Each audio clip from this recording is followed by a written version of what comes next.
Dear Casper! Casper! Casper! Casper! O, ito. Casper! Ito ay ang huling babala ko sa'yo. Sana makarating to sa'yo at ito kasi ang makakapagpaligtas sa'yo. Casper! Malaki na ang kasalanan mo sa akin. Pinagmumura mo ako freely. Iniinsulto mo ako freely.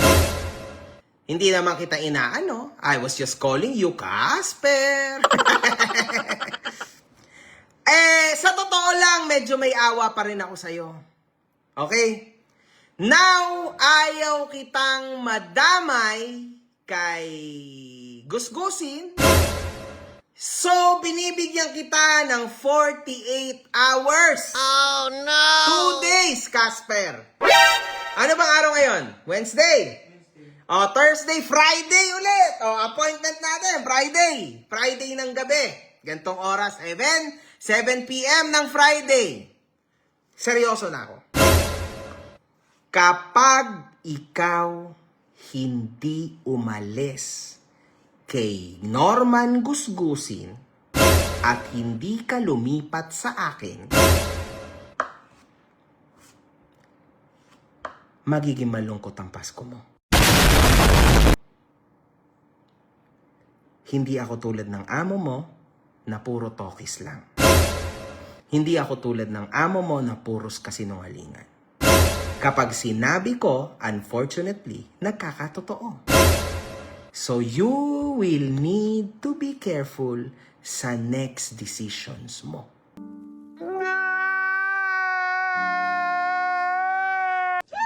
Sorry. I saw you na ikaw ay medyo atrasabante. Oh Mumurahin mo ko, no! hindi mo ako mumurahin.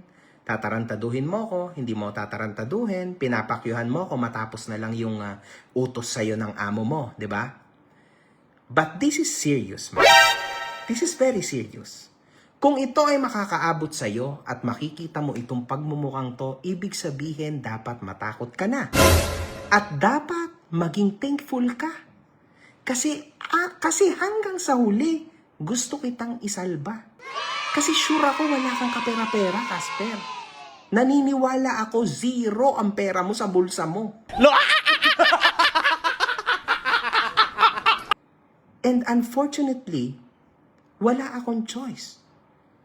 Wala akong choice but to do what I have to do. Oh no! And hindi yun magiging kaaya-aya sa'yo. Oh no! Kasi sure ako hindi mo kaya yun. Hindi mo siya kakayanin. Nasa akin na lahat ng details mo, nag-leak sa social media. So kung ako sa'yo, alisan mo na yan.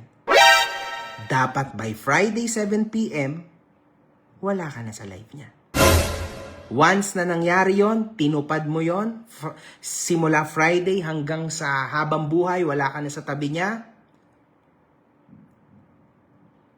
quits na tayo. Wow! Pag hindi, at nag-continuous ka pa rin sa pagiging ganyan mo, Oh no!